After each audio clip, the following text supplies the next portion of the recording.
भारत के इतिहास में एक नाम ऐसा है जो लैब से लेकर राष्ट्रपति भवन तक हर जगह सम्मान से लिया जाता है।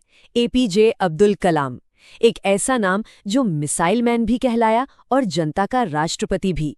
तो चलिए आज समझते हैं कि इन दो बिल्कुल अलग दुनियाओं को उन्होंने एक कैसे किया।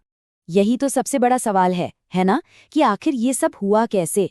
एक ऐसी कहानी जो बताती है कि बड़े सपने देखने के लिए किसी बड़े शहर या बड़े घर की जरूरत नहीं होती। आइए इस शानदार सफर की शुरुआत करते हैं। हर बड़ी कहानी की एक बहुत ही मामूली सी शुरुआत होती है और कलाम साहब की कहानी शुरू होती है तमिलनाडु के शांत तीर्थ शहर रामेश्वरम के तट से।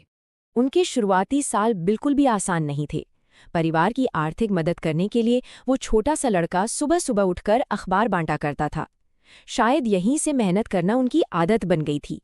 देखिए, गरीबी तो थी, लेकिन पढ़ने का जुनून कभी कम नहीं हुआ।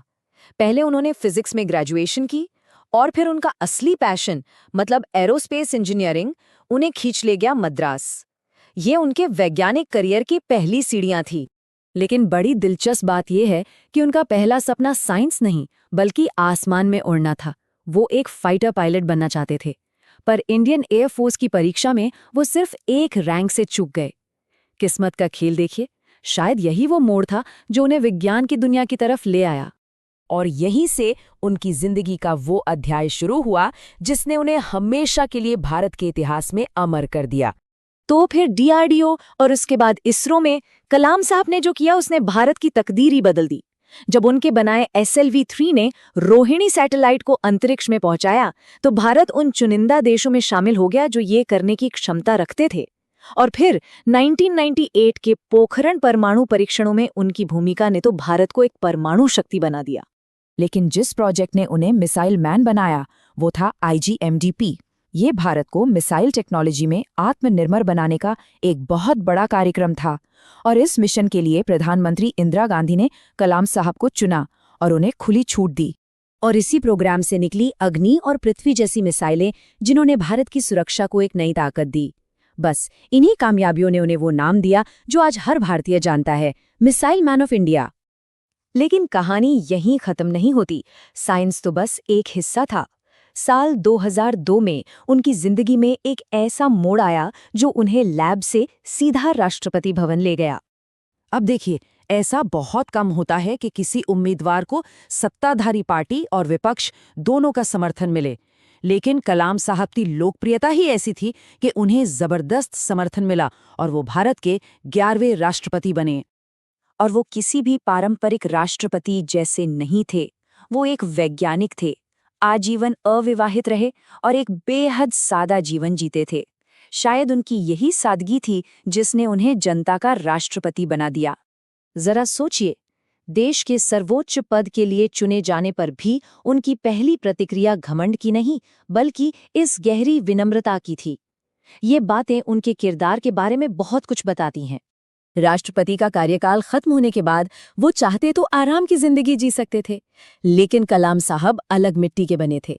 वो वापस वहीं लौटे जहां उनका दिल लगता था, अपने पहले प्यार यानी युवाओं को पढ़ाने और प्रेरित करने के काम में।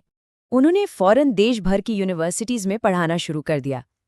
उन्हें छात्रों के बीच रहना, उनसे बातें करना और उनकी आंखों में बड़े सपने जगाना पसंद था। उनके लिए पढ़ाना कोई जॉब नहीं थी, ये तो जीने का एक तरीका था। और उनका अंत भी ठीक वैसे ही हुआ जैसे उन्होंने अपनी पूरी जिंदगी जी थी, ज्ञान बांटते हुए। वो IIM शिलोंग में छात्रों को लेक्चर दे रहे थे जब उन्हें दिल का दौरा पड़ा। उन्होंने अपनी आखिरी सांस तक एक टीचर की भूमिका निभाई। तो आखिर डॉक्टर कलाम हमारे लिए पीछे क्या छोड़ गए? उनकी विरासत सिर्फ मिसाइलों और राष्ट्रपति पद से कहीं ज्यादा बड़ी है।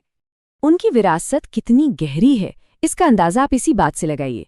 इंटरनेशनल स्पेस स्टेशन पर एक बैक्टीरिया का नाम उनके नाम पर है, जमीन पर एक द्वीप का नाम उनसे जुड़ा है और पूरी दुनिया उनके जन्मदिन को विश्व छात्र दिवस के तौर पर मनाती है। उनका असर हर जगह था।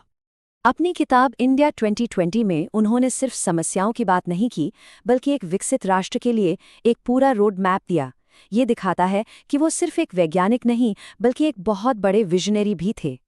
तो कलाम साहब का जीवन हमें एक बहुत बड़े सवाल के सामने लाकर खड़ा कर देता है एक लीडर अपने पीछे सबसे बड़ी विरासत क्या छोड़ता है? कोई पद, ताकत या फिर करोड़ों दिलों में जलाई गई प्रेरणा की वो आग जो कभी नहीं बुझती? शायद इसका जवाब हम सबको डॉक्टर कलाम की कहानी में ही मिलता है।